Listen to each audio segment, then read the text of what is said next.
மெய் சிலிர்க்க வைக்கும் கொண்டத்து காளியம்மன் கோவில் குண்டம் திருவிழா. குண்டத்து காளியம்மன் கோவில் மக்களால் கொண்டத்து காளியம்மன் கோவில் என்று அழைக்கப்படுகிறது. திருப்பூர் மாவட்டம் பெருமாநல்லூரில் வீற்றிருக்கும் இக்கோவில் 1000 ஆண்டுகள் பழமை வாய்ந்த கோவிலாகும். பெருமாநல்லூரின் வடமேற்கு பகுதியில் வடக்கு நோக்கி இக்கோவில் அமைந்துள்ளது. மதில் சுவர்களுடன் கருவறை, முன்மண்டபம் ஆகியவை உள்ளன. கருவறையில் காளியம்மன் அமர்ந்த நிலையில் 8 கைகளுடன் காட்சி தருகிறார். வலது பக்க கைகளில் முறையே வேல், உடுக்கை, கத்தி, பட்டாக்கத்தி உள்ளன. இடப்பக்கம் மேல் கை விரிச்ச நிலையில் விஸ்மய முத்திரையாக உள்ளது. ஏனைய கைகளில் சாட்டை, கபாலம் ஆகியன அமைந்துள்ளன. கோபத்தை வெளிப்படுத்தும் முகம், அக்னி சுவாலையை காட்டும் தலைமுடி ஆகியவை சிறப்பாக உள்ளன. எதிரில் சிங்க வாகனம், பலிபீடம் ஆகியவை உள்ளன. விநாயகர், காளியம்மன் ஆகியோருக்கு செப்பு திருமேனிகள் உள்ளன. வலப்புறத்தில் விநாயகர் உருவமும் கோவில் கருவறை மேற்கில் செல்வ விநாயகர் உருவமும் உள்ளன. குண்டத்து காளியம்மன் கோவிலில் 2 வாயில்களிலும் துவாரபாலகர்கள் உருவங்கள் சுதையால் செய்யப்பட்டவை உள்ளன. வெளியே நீட்டிய கோரப்பற்கள், பிதுங்கிய கண்கள், ஆயுதங்கள் முதலியவை அச்சுறுத்தும் வகையில் உள்ளன. முன்வாயிலில் பெண், ஆண் என 2 துவாரபாலகர் பேருருவங்கள் உள்ளன. அவற்றை நீலி, நீலகண்டன் என அழைக்கின்றனர். உள்வாயிலில் 2 பெண் துவாரபாலகி உருவங்கள் உள்ளன. இடாகினி, மோகினி என இவற்றை மக்கள் அழைக்கின்றனர். கோவில் பிரகாரத்தில் அம்மனின் இடப்பக்கத்தில் முத்துக்குமாரசாமி சன்னதி உள்ளது. கோவிலின் முன் திறந்த வெளியில் 60 அடி நீளமுடைய குண்டம் உள்ளது. பங்குனி மாதம் பண்ணாரி அம்மன் திருவிழா நடைபெறும் நாட்களை ஒட்டி சில நாட்களுக்கு முன் பின்னாக இக்கோவிலில் விழா நடைபெற்று வருகிறது. இப்பகுதியில் விழாவை ஒட்டி நடைபெறும் குண்டம் திருவிழா மிக புகழ் வாய்ந்தது. பக்தி சிரத்தையுடன் குண்டம் இறங்குவது கண்கொள்ளா காட்சியாகும். குண்டத்தை ஒட்டியே அம்மனுக்கு குண்டத்து காளியம்மன் என பெயர் ஏற்பட்டது. தீமிதி விழாவாக குண்டம் இறங்குவது மிக பழங்காலம் தொட்டே உலகின் பல பகுதிகளிலும் நடைபெற்று வந்துள்ளது. கால்நடைகளை தீமிதிக்க செய்வதும் சில இடங்களில் நடைபெற்றுள்ளது. விரதம் இருந்து குளித்து ஈரத்துணியுடன் வேப்பிலையை கையில் ஏந்தி தீமிதிப்பதே மரபாகும். மன ஒருமைப்பாடு, தெய்வத்திற்கு அஞ்சும் நிலை, எண்ண சிதறல் ஏற்படாமை ஆகியன சிறப்புறுகின்றன.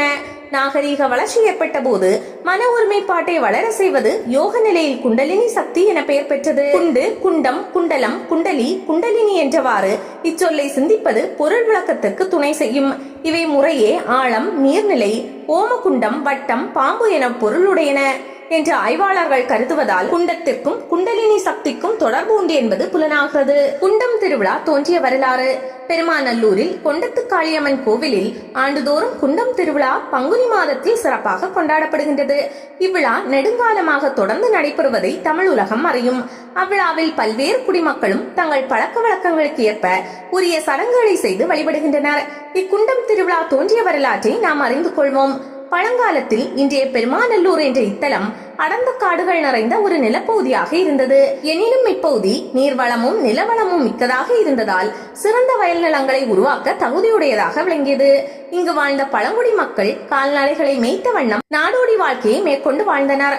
பொதுவாக கொங்கு நாட்டில் வாழ்ந்த பழங்குடி மக்கள் அனைவரும் வேட்டையாடுதலையும் கால்நடைகளை மேய்த்தலையும் முதன்மை தொழில்களாக கொண்டிருந்ததால் புதிய மேய்ச்சல் நிலங்களை தேடி அடிக்கடி இடமாறினார். புதிய மேய்ச்சல் நிலங்களை தேடி புறப்படும் போது அவர்கள் முன்பு வாழ்ந்த இடத்தில் சேர்த்து குவித்து வைத்த சாணம், குப்பை ஆகியவற்றை தீமூட்டி விடுவர். அவை எரிந்து தணிந்து நல்ல தணலாக இருக்கும் போது அவற்றின் மீது ஆடு மாடுகளை குறுக்கும் நடுக்குமாக ஓட விடுவர். அவ்வாறு கால்நடைகள் தீயை மிதித்து செல்வதால் அவற்றை பற்றியுள்ள நோய்கள் நீங்கும் என்ற நம்பிக்கை கொண்டிருந்தனர். இதனை அவர்கள் ஒரு இயற்கை மருத்துவ முறையாக கையாண்டனர்.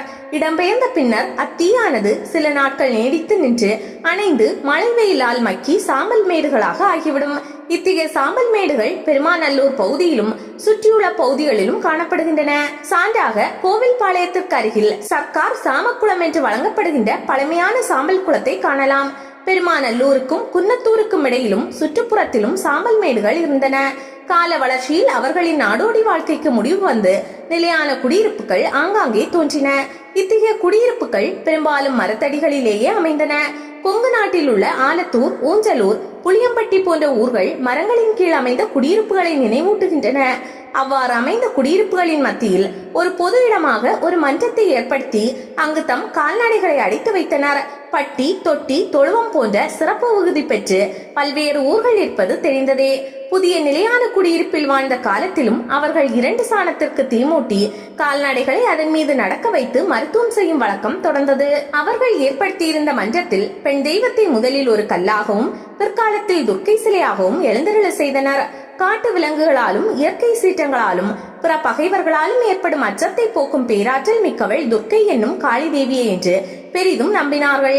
எனவே காளி தேவியின் உருவத்தில் கண்டோர் அச்சம் கொள்ளும் வகையில் 8 கரங்கள் அமைத்து அக்கரங்களில் பல ஆயுதங்களை ஏந்தி காட்சி தருபவளாக சிலை வடித்து வணங்கினார். காலப்போக்கில் அப்பன் தெய்வத்தின் முன்னுள்ள மன்றத்தில் ஆடு மாடுகளை தீயில் நடக்க வைத்தது போல தாங்களும் அத்தீயின் மீது நடந்து அதனை தெய்வத்தை போற்றும் சமய சடங்காக மாற்றிக்கொண்டனர். இம்முறையில் தோன்றியதுதான் துர்க்கை கோவிலின் முன்னுள்ள குண்டம் மிதித்தல் என்னும் சமய சடங்காகும். கால்நடை மருத்துவம் என்னும் தீமிதிக்கும் பழக்கம் பிற்காலத்தில் குண்டம் மிதித்தல் ஆகிய சமய சடங்காக மாறியது.